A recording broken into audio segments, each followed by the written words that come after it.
क्योंकि अजकल पंजाबी लोग जड़े न अपने वड्डियां दी ज़बान नूं आंदे ने जैलां दी ज़बान।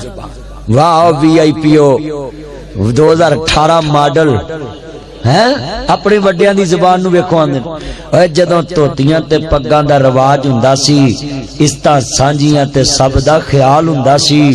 बोलो जदों धोतियां ते पग्गां दा रिवाज हुंदा सी इस्तां सांझियां ते सब दा ख्याल हुंदा सी। हुण वेख लो जड़े आ गए ने MA पढ़े पहले पुराने बाबे धोतियां पग्गां ले जवान धीयां जिधर मर्जी खेड़दियां सौ जानियां किसे नूं कोई खबर ही नहीं सी हुंदी। कुड़ियां मुंडे खेड़दे फिरना हुण कोई धरने च सौ के विखाए कोई गली च सौवे सा और बूए नहीं सी लगे हुंदे ते डंगर भी महफूज ते बंदे भी महफूज ते इस्तां भी महफूज। उदों पिंड च एक दो बंदा पढ़िया हुंदा सी ध्यान करे पुत्र एक दो बंदा पिंड च पढ़िया हुंदा सी ते हया ते इस्तां मैं लिख के देन असर मदनी कि तेरे जड़े वड्डे पग्गां ते धोतियां ले गुजरे ने ओ तेरे नालों 500 गुणा ईमान च भी उच्चे सी हया च भी उच्चे सी। आ हुण 2018 मॉडल वेख लो पढ़े लिखे हर एक दे हत्थ च मोबाइल उवें आंदा टच। वाह भाई वाह ठंड पा दी हो वेखना आंदा टच। जे नथो है तो ओदे को भी टच जे फतो है तो ओदे को भी टच जे कोई दाने भुनदी तो ओदे को भी टच। ये टच मोबाइल एडी करामत वाला है जिन्नू अलफ बे नहीं आउंदी वो भी फेसबुक चलाई आउंदा है।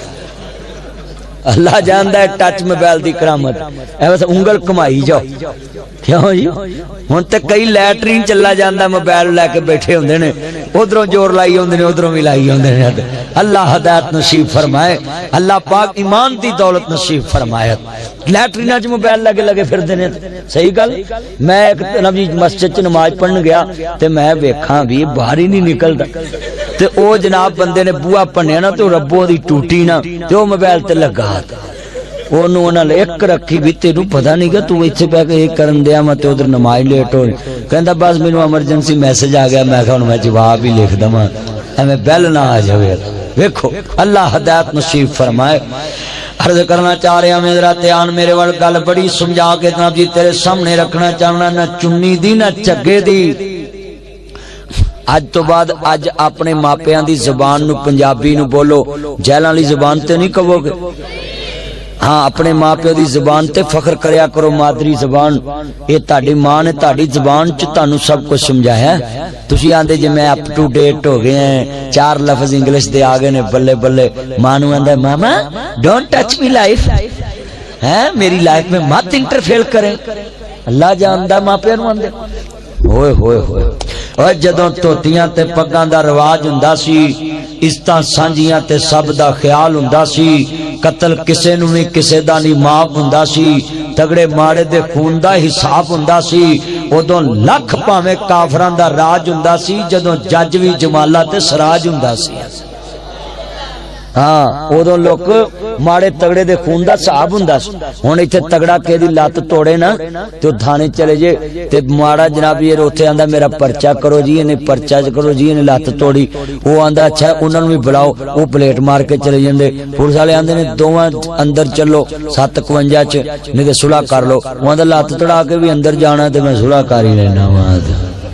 वेखो ए हालात ने साडे मुल्क क्यों जी कारी साहब इंज ही है ना जिन्ने उलमाए कराम बैठ देख लो पूछ लो इनू। हाय मेरे भाइयों ना चुन्नी दी ना झग्गे दी ना गोरे दी ना बग्गे दी जिन्नू असा मुर्शद मन्निया ही वो गल करदा ही आदम तो भी अगे दी है। मौलवी ते आंदे ने 40 साल बाद मनदे ते असीं मौलवियां दी गल ते नहीं ना कर सकदे क्योंकि दातरी नूं एक पासे दंदे दुनिया नूं 2 पासे दंदे सियासतदानां नूं 3 पासे दंदे मौलवियां नूं 4 पासे दंदे ने। मौलवियां नूं ते असीं कह कुछ नहीं सकदे ओ बोलो ते सही। नाले मैं कहना क्यों मेरे पेटी भरा ने बरादरी कामां चिड़ियां नूं प्यारी हुंदी ओ बोलो ते सही। मैं तो नहीं किसी नूं कहना मैं सच्ची गल जरूर करानी है। अज हाथ खड़े करके वादा करो रल के रहोगे ना जबोके च इंशाअल्लाह। करो करो हाथ खड़े तान चुक ला तेरे को हाथ उठते नहीं गया। करो करो हाथ खड़े जरा सारे हाथ खड़े करो सारे एक अपनी बुढ़ी अल्लाह भी करो घर च भी रल के रहन। करो करो करो जरा माशाअल्लाह माशाअल्लाह गल ते बन गई जलसे दी।